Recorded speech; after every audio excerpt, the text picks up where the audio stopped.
Episode की starting में कुकुई S को सॉरी बोलते हैं क्योंकि वो उसे शॉपिंग मॉल दिखाने नहीं ले जा पाएंगे। जिसके बाद एस बोलता है इसमें कोई प्रॉब्लम नहीं है, मैं पोकेमॉन बैटल की ट्रेनिंग कर लूँगा।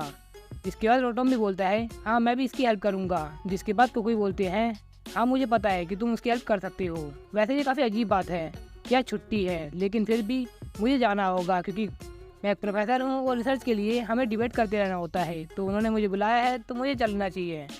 जिसके बाद वो और रोग्राफ निकल जाते हैं। तब एस और पिकाचू जूस पी रहे होते हैं। एस बोलता है हमें कुछ पोकेमॉन पकड़ने चाहिए, ये बेस्ट ट्रेनिंग रहेगी, लेकिन पिकाचू अभी जूस पीने में एकदम खो गया है। तभी राउलेट जिसे काफ़ी नींद आ रही होती है वो एस के ऊपर गिर जाता है और सारा सामान भी उसके ऊपर गिरा देता है, जिससे उसके कपड़े खराब हो जाते हैं। रोटोम आइडिया देता है कि उसे वॉशिंग मशीन यूज़ करनी चाहिए। जिसके बाद एस वहाँ जाके वॉशिंग मशीन में सारे कपड़े डाल देता है जो बहुत ज़्यादा होते हैं, जिस कारण वो काफ़ी सर्फ भी डाल देता है। बाहर आने के बाद रोटोम पूछता है कि तुमने कपड़े डाल दिए, तो वो कहता है ये तो बहुत आसान था। रोटोम राउलेट की फ़ोटो खींच रहा होता है क्योंकि राउलेट अलग अलग पोज दे रहा होता है।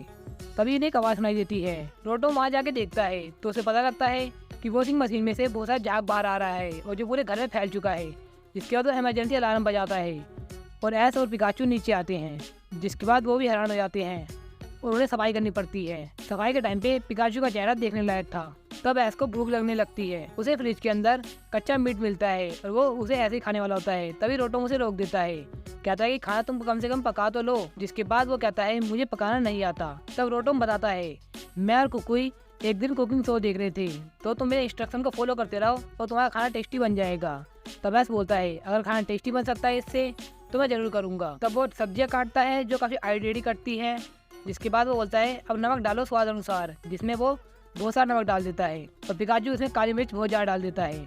अब इस खाने का स्वाद तो मैं इमेजिन भी नहीं करना चाहता। खाना पकने के बाद कुछ इस तरह दिख रहा होता है, जिसे देख के इन दोनों का मूड खराब हो जाता है। लेकिन एस बोलता है लुक मैटर नहीं करती, मैंने सही कहा ना। जिसके बाद वो लगातार खाने लगता है और थोड़ी देर में उसकी सांस ही रुक जाती है, जिसको होश में लाने के लिए पिकाचू को ठंडे शॉक मारना पड़ता है। अब फ्रिज में कोई भी खाना नहीं बचा है, ये खाना पूरा वेस्ट हो गया है, जिस कारण उन्हें जाना होता है ग्रोसरी स्टोर पे। तब ये डिसाइड करते हैं कि इन्हें मॉल जाना चाहिए। तो वहाँ उसकी मुलाकात होती है सोफोक्लीस से। मैं सोवस पढ़ता था लेकिन इसका नाम सोफोक्लीस है। तब टोगेडेमारू बहुत तेज से पिकाचू के साथ आती है और वो पिकाचू को हक करने जाती है। तब रोटोम इसकी पॉकेडेक्स एंट्री को बताता है कि टोगेडेमारू एक स्टील और इलेक्ट्रिक टाइप पोकेमोन है, जिसकी इलेक्ट्रिसिटी काफ़ी ज़्यादा ही छोटी होती है, लेकिन ये इलेक्ट्रिसिटी को काफ़ी ज़्यादा स्टोर कर सकता है, जिससे इसकी इलेक्ट्रिसिटी बहुत ज़्यादा पावरफुल हो सकती है। जिसके बाद हैस को याद आता है कि हाँ मुझे याद है जब हम पिकाचू के हाथ थंडरबोल्ट यूज़ किया था पिकाचू ने, तो इसने इलेक्ट्रिसिटी को स्टोर कर लिया था। जिसके बाद इसके पास अलग ही पावर आ गई थी। जिसके बाद वो पिकाचू के अगल बगल रोल करने लगती है। तब रोटोम बताता है जब ये काफ़ी खुश हो जाती है तब ये रोल करने लगती है, लेकिन प्रॉब्लम ये है कि ये कंट्रोल नहीं कर सकती अपने आप को। जिसके बाद वो ऐसे टकरा जाती है। तब एस पूछता है कि सोफोक्लीस तुम यहाँ क्या लेने आए हो। तब वो बोलता है कि मैं यहाँ आइसक्रीम लेने आया हूँ। जिसे सुन के एस भी काफ़ी खुश होता है। तब वो पूछता है कि तुम्हें भी आइसक्रीम पसंद है। एस कहता है हाँ बहुत ज़्यादा। उसी मॉल में टीम रॉकेट भी कुछ डोनट बेच रही होती है। जिसके बाद वो काफ़ी थक चुके हैं क्योंकि ये काम काफ़ी देर से कर रहे हैं। जिसके बाद एक रेस्ट का मौका दिया जाता है। तब एस और सोफोक्लीस कुछ आइसक्रीम खरीद लेते हैं और उन्हें खा रहे होते हैं। एस जैसे उसका पहला बाइट लेता है उसको काफ़ी मज़ा आता है, जिस कारण वो काफ़ी सारी खाता है, जिससे उसका ब्रेन फ्रीज होने लगता है। लेकिन सोफोक्लीस उसकी बात को इग्नोर करके वो उसकी तारीफ करने लगता है कि ये आइसक्रीम कितनी टेस्टी है, ये कैसे बनाई गई है, इसका इंग्रेडिएंट क्या है, इन सब के बारे में बता रहा होता है। जिसके बाद एस बोलता है तो तुम्हें खाना पसंद है। जिसके बाद वो बोलता है कि ऐसा नहीं है, मुझे तो बल्कि चीज़ों को जानना पसंद है और मुझे साइंस में ज़्यादा इंटरेस्ट है। जिसके बाद वो दिखाता है टोगेडेमारू ट्रेनिंग प्रोग्राम, जिसको देख के एस काफ़ी इंप्रेस होता है, यहाँ तक कि रोटोम भी काफ़ी इंप्रेस होता है और वो पूछता है कि तुम मुझे इसके बारे में और बता सकते हो। जिसके बाद वो बोलता है लेकिन उससे पहले मुझे तुम्हें चेक करना होगा, उसके बाद तो सब कुछ बताऊंगा। जिसको सुन के वो मना कर देता है। नेक्स्ट सीन में टीम रॉकेट लंच कर रही होती है। उसके बाद जेम्स बोलता है कि हमारा पहला मिशन था कि कहाँ लोग ज़्यादा इकट्ठा होते हैं वहाँ जाना, तो इस मॉल में बहुत ज़्यादा लोग इकट्ठा होते हैं। और दूसरा मिशन था कि उनके पोकेमॉन को चुराना। इसका जैसी बोलती है फनी चीज़ है ना ये कि हम सब इसके बारे में भूल गए थे। जिसके बाद उन्हें सब कुछ याद आता है और वो अपना प्लान शुरू करते हैं। जेम्स वहाँ के सिक्योरिटी लॉक को तोड़ रहा होता है। तभी अचानक से म्याऊथ के आगे मिमिक्यू आ जाता है, जिसे देख के वो घबरा जाता है और जेम्स के ऊपर कूद जाता है।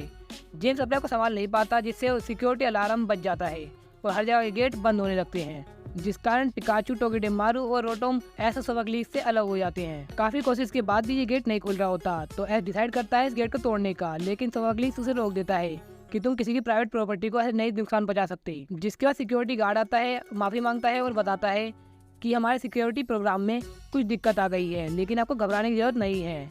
उतने में ही वहाँ की लाइट भी चली जाती है, जिसके बाद सोफोक्लिस बहुत ज़्यादा घबराने लगता है और ऐश के ऊपर गिर भी जाता है। तब लाइट दोबारा आ जाती है। तब ऐश पूछता है कि हे सोफोक्लिस, क्या तुम घबराते हो अंधेरे से? तब वो कहता है ऐसा नहीं है, मेरे साथ हमेशा अंधेरे में भी टोगेडेमारू साथ रहता है, तो मुझे डर नहीं लगता। तब ऐश बोलता है ग्रेट, तो चलो हम इनकी हेल्प करते हैं, हम पिकाचू और टोगेडेमारू को साथ में बचाएंगे। जिसके बाद वो सिक्योरिटी गार्ड अंकल के पास जाते हैं, वहाँ पर उनसे बात करते हैं। वो बताते हैं कि मुझे इसकी प्रॉब्लम का हल नहीं मिल रहा है। उसके बाद सोफोक्लिस हेल्प करता है अपनी टेक्नोलॉजी से, जिसके बाद वो बताता है कि मेन सिस्टम को अगर हम स्विच ऑफ करके रिबूट कर देंगे तो ये सारी प्रॉब्लम ठीक हो जाएगी। तो सिक्योरिटी गार्ड बताता है कि वो main system power supply room में है। जिसके बाद उसे कोई बुलाता है, वो चले जाता है। तब ऐश कहता है कि ये चीज़ हम खुद भी कर सकते हैं। जिसके बाद वो रोटोम से पूछता है कि वहाँ के क्या हाल है। रोटोम बताता है कि यहाँ पर पावर सप्लाई रूम मुझे पता लग गया है और हम वहीं मिलेंगे। जिसके बाद ऐश बोलता है ग्रेट, अब हम वहीं मिलेंगे। जिसके बाद सोफोक्लिस बोलता है तुम्हें मुझे याद दिलाना, मुझे तुम्हें खोलना है। जिसके बाद रोटोम कहता है कि तुम मेरे पीछे चलो, और ऐश और सोफोक्लिस एक साथ दूसरी ओर निकल चलते हैं। उसके बाद सीन शिफ्ट होता है टीम रॉकेट की ओर, जहाँ पर वो गेट खोलने की कोशिश कर रहे होते हैं, लेकिन जेम्स वहाँ पर अभी भी हैक नहीं कर पा रहा होता उस डोर को। और म्याऊथ जा डरता है मिमिक्यू से कि एक हॉरर पोकेमोन मेरे बगल में ही है और हम एक जगह फंस चुके हैं, इससे ज़्यादा हॉरर क्या होगा। जिसके बाद लाइट और चली जाती है। जिसके बाद वो बहुत ज़्यादा डर जाता है और जैसे कि ऊपर चिपक भी जाता है। तब यहाँ रोटोम यहाँ से ऊपर चढ़ रहा होता है और पिकाचू वहाँ चढ़ जाता है, लेकिन टोगेडेमारू वहाँ नहीं चढ़ पाता। तब पिकाचू नीचे लटक जाता है कि वो उसकी टेल पकड़ के ऊपर आ जाए, लेकिन उतने में ही रोटोम उसको ऊपर लेके आ जाता है। तो यहाँ पिकाचू एक बार गिर जाता है, लेकिन यहाँ पर पिकाचू एक ही बार गिरा है। और यहाँ पर ऐश को देखो, वो हर बार ठुकता रहता है दीवार पे, क्योंकि सोफोक्लिस उसे बोलता है लेफ्ट जाओ राइट जाओ, जहाँ भी जाने को बोलता है वो तेजी से निकल जाता है, लेकिन वहाँ के गेट बंद होते हैं, जिस कारण वो कई बार ठुकता भी है। यहाँ जेसी का दिमाग भी काफ़ी ख़राब हो चुका है अंधेरे में ये गेट ना खुलने के कारण, लेकिन जेम्स बताता है कि ये गेट तो कब से खुला हुआ है, हमें यहीं से निकलना चाहिए था। अभी भी ऐश सोफोक्लिस की बात मान के लेफ्ट राइट कर रहा होता है और एक और बार गेट बंद मिलता है। जिसके बाद वो बोलता है कि हमें सीधा जाना है, लेकिन वो बोलता है कि तुम्हें दिखाई नहीं दे रहा है ये गेट बंद है, जिसकी वजह से दोनों बहस करने लगते हैं और एक दूसरे बात नहीं करते। लेकिन राउलेट देख लेता है कि ये गेट भी बंद होने वाला है। जिसके बाद ऐश राउलेट निकल जाते हैं, लेकिन सोफोक्लिस वहाँ फंस जाता है, लेकिन उतने में ही ऐश उसे बचा लेता है। जिसके बाद ऐश बोलता है कि हमें अभी नहीं लड़ना चाहिए। तो टीम रॉकेट बाहर पहुंच जाती है और वहाँ से पिकाचू, रोटोम और टोगेडेमारू भी आ जाते हैं। अब दोनों ही एक दूसरे के आमने सामने आ जाते हैं। मिमिक्यू अचानक से अटैक करने लग जाता है पिकाचू पे, जिसके बाद जैसी बोलती है कि मैंने अभी तुम्हें ऑर्डर नहीं दिया है, लेकिन वो एक भी नहीं सुनता। जिसके बाद जेम्स याद दिलाता है कि उन दोनों की दुश्मनी बहुत अलग लेवल पे है। तब वो बहुत सारे साइड वॉल एक साथ यूज करता है, जिससे पिकाचू सब डॉज कर लेता है, लेकिन टोगेडेमारू को एक लगने वाला होता है। तब पिकाचू से हटा देता है, लेकिन ये हमला पिकाचू को लग जाता है और वो दूसरी ओर गिर जाता है बिल्डिंग के। तब जेम्स और म्याऊथ उसे देखने जाते हैं कि वो बिल्डिंग से नीचे तो नहीं गिर गया, लेकिन वो एक जगह लटका हुआ है। टोगेडेमारू और रोटोम भी वहाँ जाते हैं, लेकिन जैसे उन्हें रोक लेती है और वो बोलती है कि पहले टोगेडेमारू को पकड़ेंगे, फिर पिकाचू पकड़ के हम निकल जाएंगे। जिसके बाद वो डिस्चार्ज मूव यूज करती है, लेकिन उसका हमला इतना वीक होता है कि उधर से बाहर निकल भी नहीं पाता, क्योंकि वो बिल्कुल चार्ज नहीं है। लेकिन तभी ऐश और सोफोक्लिस आ जाते हैं और उन्हें रोक देते हैं। तभी ऐश को पिकाचू की आवाज़ सुनाई देती है। पिकाचू वहाँ लटका हुआ है, ऐश उसके पास जाने वाला होता है, तभी जेम्स उसे रोक देता है, कहता है इतनी जल्दी क्या है। जिसके बाद सोफोक्लिस सोचता है कि अब उसे क्या करना चाहिए। जिसके बाद वो बोलता है कि ऐश तो अपने पिकाचू को थंडरबोल्ट यूज करने को कहो, और वो ऐसा ही करता है। वो सारी इलेक्ट्रिसिटी टोगेडेमारू में चार्ज हो जाती है। जिसके बाद वो ज़ैप कैनन से इन्हें हरा देता है। तब ऐश राउलेट को बोलता है कि तुम पिकाचू को जाके बचाओ, और वो बिल्कुल वैसा ही करता है। तब पिकाचू के आने के बाद वो टीम रॉकेट डरने लगती है कि अब हमारा क्या होगा, लेकिन तभी वो व्यूअर आता है, इन सबको उठाता है और चला जाता है। उसके बाद टोगेडेमारू पिकाचू के गले लगती है। रोटोम बताता है ना ही इसने इलेक्ट्रिसिटी को होल्ड किया, बल्कि उसको पावर अप के हाथ यूज़ भी किया, ये अपडेट कर लेता हूँ। जिसके बाद सोफोक्लिस बताता है कि मेरी टोगेडेमारू एक फीमेल है। जिसके बाद ऐश बोलता है ये ब्रदर सिस्टर वाला रिश्ता लगता है। जिसके बाद ऐश बोलता है मुझे अभी याद आया, पावर सप्लाई रूम। जिसके बाद रोटोम बताता है वो यहाँ पर है। जिसके बाद सब कुछ ठीक हो जाता है। उसके बाद ये घर जा रहे होते हैं। सोफोक्लिस बोलता है चलो अच्छा हुआ कि किसी को कोई चोट नहीं लगी। ऐश भी बोलता है हाँ तुमने सही कहा।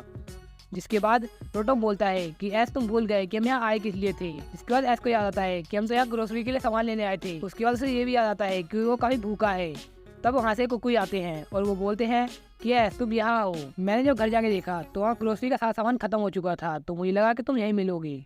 जिसके बाद एस बोलता है मुझे माफ़ कर देना, लेकिन आपका सारा खाना खत्म हो गया। जिसके बाद कुकुई बोलते हैं इसमें कोई दिक्कत वाली बात नहीं है, हमें मेलो के रेस्टोरेंट जाना चाहिए।